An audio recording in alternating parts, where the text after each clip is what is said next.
what evidence in the Gospels do you see of Jesus confronting the mess of humanity, and how does he actually respond to it? Well, firstly, he affirms the major premise of the book, which is the mess isn't going anywhere. And he affirms it most specifically in his line, "The poor will always be with you." It's like, it's arresting, right?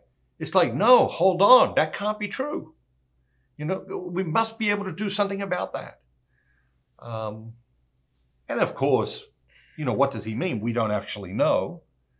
But we do know that he speaks about poverty not exclusively as a material experience. We all have forms of poverty.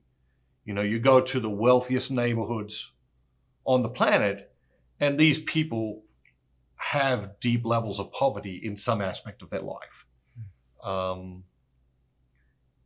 But he does affirm that the mess isn't going anywhere. It is here to stay in the book. But I think the other thing that is perhaps most poignant to the conversation is that God could have saved humanity any which way. Could have clicked his fingers and that would have been salvation. How did God choose to bring salvation to the world?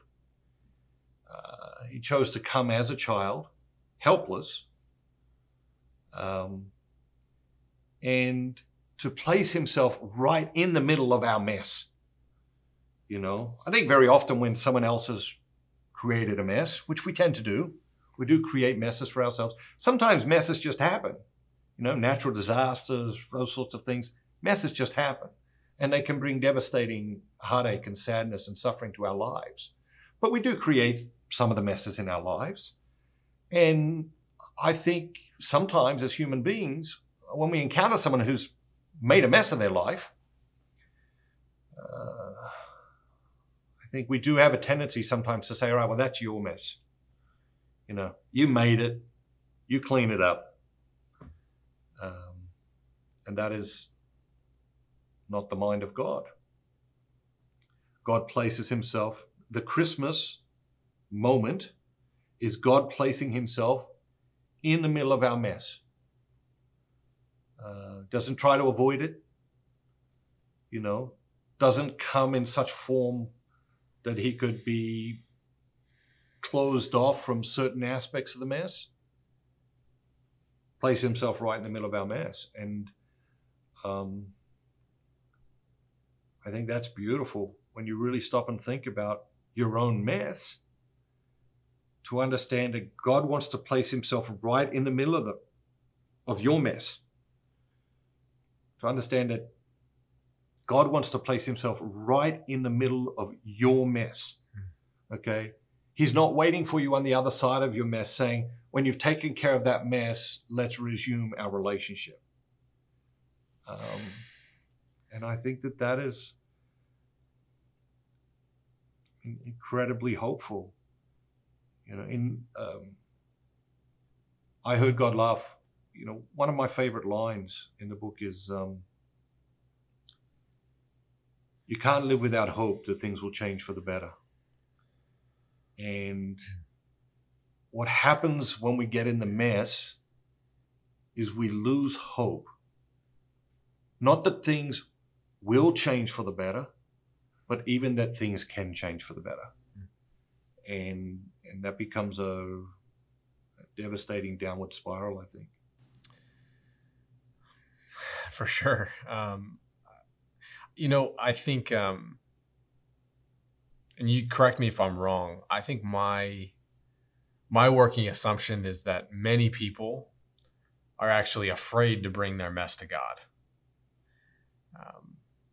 Afraid as to how he might respond. Do you think that's true? And if you do think that's true, how do you think God does respond when we bring our mess to him? I think that is true. I think we're not taught how to deal with shame, which is a useless emotion. guilt is a massive advancement from shame.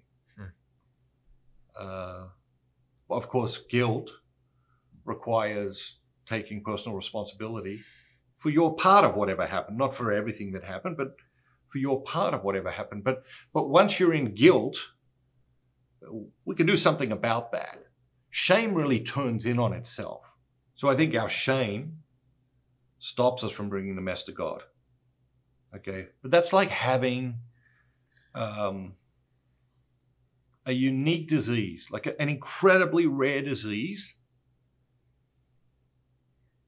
There's only one doctor in the world who's an expert in that disease, and refusing to go and see that doctor. It's lunacy, right? I mean, it is the lunacy that we get caught up in and that we all participate in. But like, God is the expert that can help you solve the mess, make peace with the mess, accept the mess, deal with the mess, whatever. God is the expert that needs to be invited into the equation in order to move forward. Otherwise, you're just like that car stuck in the mud, just spinning its wheels because it can't get any traction. God comes to the situation and helps us get traction so that we can move on.